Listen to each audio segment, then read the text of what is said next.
नमस्कार, good morning, सुप्रभात। स्वागत है आपका आपके पसंदीदा personal finance bulletin money morning में। मैं हूं आपके साथ मीनू शर्मा, लेकर हाजिर हूं आपकी जेब और जिंदगी पर असर डालने वाली पर्सनल फाइनेंस की सभी बड़ी खबरों के साथ। तो चलिए फटाफट शुरू करते हैं इस बुलेटिन में खबरों का सिलसिला। सरकार बैंकों के लिए 5 डे वीक की जल्द घोषणा करने वाली है। बैंक कर्मचारी काफी लंबे समय से इसका इंतजार कर रहे हैं। सरकार के इस फैसले से करीब 15 लाख से ज्यादा बैंक कर्मचारियों को राहत मिलेगी। अंतिम द्विपक्षीय समझौते पर हस्ताक्षर करते हुए बैंक यूनियनों ने 180 दिनों के अंदर 5 डे वीक लागू करने का आग्रह किया था।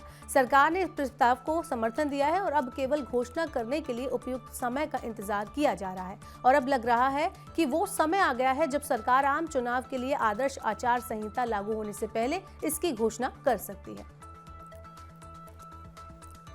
अनरजिस्टर्ड फोन नंबरों से आने वाले अनचाहे कॉल्स और मैसेजेस पर कड़ी कार्रवाई होगी। Central consumer protection authority pesky calls यानी अनचाहे कमर्शियल और प्रमोशनल कॉल्स को रोकने के लिए सख्त कदम उठाने जा रही है। सीसीपीए इस सप्ताह इंडस्ट्री के लोगों के साथ बैठक करने जा रहा है। इसमें अनचाहे कमर्शियल कॉल्स और मैसेजेस पर लगाम लगाने के लिए एक सिस्टम तैयार करने को अंतिम रूप दिया जाएगा। बैठक में सीसीपीए उन देशों के कैड स्टडी प्रस्तुत करेगा जिन्होंने ऐसी कॉल्स पर सफलतापूर्वक नियंत्रण पा लिया है। लोकसभा चुनाव के नजदीक आने और चावल की बढ़ती कीमतों के बीच सरकार ने भारत चावल और गेहूं के वितरण के लिए रणनीति में बदलाव किया है। सरकार की नई योजना सब्सिडी वाले चावल और आटा को उन बाजारों में ले जाने की है जहां इनकी खपत ज्यादा होती है। इससे बाजार में कीमतों को कम करने में भी मदद मिलेगी। 13 फरवरी तक भारत चावल की बिक्री आवंटित मात्रा का केवल 1% हुई, जबकि गेहूं की बिक्री लगभग 80% थी। इसलिए सरकार ने अब अपनी बिक्री रणनीति में बदलाव किया है। अधिकांश लोग यूपीआई का इस्तेमाल बंद कर सकते हैं। इन लोगों का कहना है कि अगर यूपीआई पर ट्रांजैक्शन शुल्क लगता है तो वो इसका इस्तेमाल बंद कर देंगे। लोकल सर्किल के एक सर्वे में ये बात सामने आई है। भारतीय रिजर्व बैंक ने अगस्त 2022 में एक परिचर्चा पत्र जारी किया था। इसमें विभिन्न राशि के आधार पर यूपीआई भुगतान पर एक संरचना शुल्क लगाने का प्रस्ताव था। बाद में वित्त मंत्रालय ने स्पष्ट किया कि यूपीआई लेन देन पर शुल्क लगाने का कोई प्रस्ताव नहीं है। हाल ही में फिनटेक कंपनियों ने वित्त मंत्री निर्मला सीतारमण से यूपीआई भुगतान पर शुल्क लगाने की मांग फिर की है। महिलाओं को हर महीने मिलेगी आर्थिक मदद। 2 राज्य सरकारें महिलाओं को हर महीने देंगी रुपए।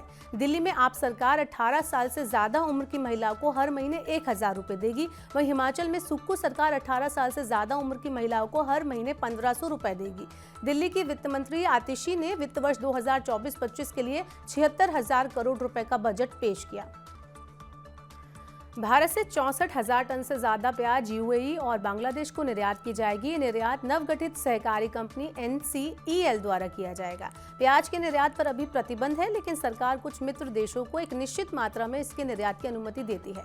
निर्यात की अनुमति अन्य देशों से मिले अनुरोधों के आधार पर की जाती है। पिछले 8 दिसंबर को सरकार ने घरेलू उपलब्धता बढ़ाने और कीमतों को नियंत्रण में रखने के लिए इस साल 31 मार्च तक प्याज के निर्यात पर प्रतिबंध लगा रखा है। सऊदी अरब के नेतृत्व वाले तेल उत्पादक देशों के संगठन ओपेक के कुछ सदस्य और रूस जैसे देश ने कच्चे तेल के उत्पादन में कटौती को और आगे बढ़ा दिया है। कई ओपेक प्लस देशों ने उत्पादन में प्रतिदिन 22 लाख बैरल की कटौती करने की समय सीमा आगे बढ़ा दी है। सऊदी अरब ने अपनी 10 लाख बैरल प्रतिदिन की कटौती को 2024 की दूसरी तिमाही के अंत तक बढ़ाने का फैसला किया। उत्पादन में कटौती का मतलब है कि सऊदी अरब जून के अंत तक प्रतिदिन 90 लाख बैरल कच्चे तेल का उत्पादन करेगा। इसके अलावा रूस ने भी दूसरी तिमाही में प्रतिदिन 4,71,000 बैरल की अतिरिक्त कटौती करने की घोषणा की। इराक, संयुक्त अरब अमीरात, कुवैत, कजाकिस्तान, अल्जीरिया और ओमान में भी छोटी मात्रा में कटौती जारी रखेगी। बढ़ती ब्याज दरों के कारण पहले से ज्यादा लोग अब बैंक में फिक्स डिपॉजिट की ओर आकर्षित हो रहे हैं। कुल बैंक जमा में ऐसे निवेश माध्यमों की हिस्सेदारी दिसंबर 2023 में बढ़कर 60% हो गई है। ये आंकड़ा मार्च 2023 में 57.2% था। अप्रैल दिसंबर 2023 के दौरान कुल जमाओं में जो वृद्धि हुई है उसमें एफडी की हिस्सेदारी लगभग 97.6% थी। इस दौरान चालू खाता और बचत खाता जमा की हिस्सेदारी में गिरावट आई है। अधिक ब्याज दर वाली श्रेणी में ज्यादा धनराशि जमा की जा रही है। कुल एफडी जमा में 7% से ज्यादा ब्याज दर वाली एफडी की हिस्सेदारी दिसंबर 2023 में बढ़कर 61.4% हो गई, जो एक तिमाही पहले 54.7% थी।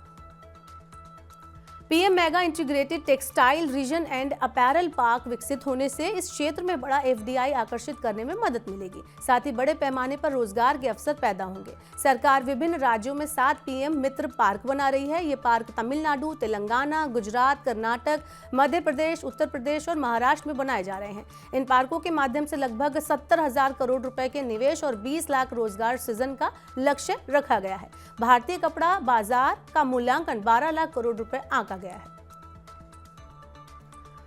ओला इलेक्ट्रिक के स्कूटर पर मिलने वाली छूट अब 31 मार्च तक उपलब्ध होगी। कंपनी ने अपने ऑफर की तारीख आगे बढ़ा दी है। ओला ने अपने S1, S1 एयर और S1 प्रो स्कूटर की कीमतों में पिछले महीने कटौती की थी। S1 प्रो को आप 1,30,000 रुपए में खरीद सकते हैं। इसमें कंपनी ने 17,500 रुपए की कटौती की है। S1 एयर की कीमत में 15,000 रुपए की कटौती की गई है। ग्राहक 31 मार्च तक इस घटी हुई कीमत पर ओला स्कूटर खरीद सकते हैं।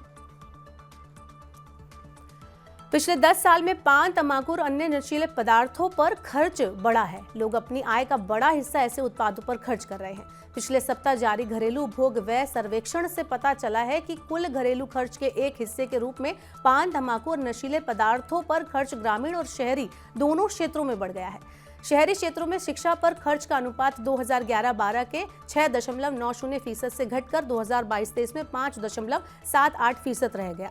ग्रामीण क्षेत्रों में यह अनुपात 2011-12 के 3.49% से घटकर 2022-23 में 3.30% रहा। तो आज के मनी मॉर्निंग के बुलेटिन में फिलहाल इतना ही। अपने काम की जरूरी खबरें देखने और समझने के लिए सब्सक्राइब करें हमारे YouTube चैनल को। वहीं पर्सनल फाइनेंस से जुड़ी खबरों को आप पढ़ना चाहते हैं और ज़्यादा समझना चाहते हैं तो हमारी वेबसाइट www.money9.com पर विजिट करें। यहाँ 7 अलग-अलग भाषाओं में आपको पढ़ने और समझने को मिलेंगी पर्सनल फाइनेंस से जुड़ी तमाम बड़ी खबरें। वहीं खास कार्यक्रम आप देखना चाहते हैं और आपने मनी9 के ऐप को अब तक डाउनलोड नहीं किया है तो तुरंत डाउनलोड कर लें। फिलहाल के लिए इस बुलेटिन में इतना ही। बने रहिए मनी9 के साथ। नमस्कार।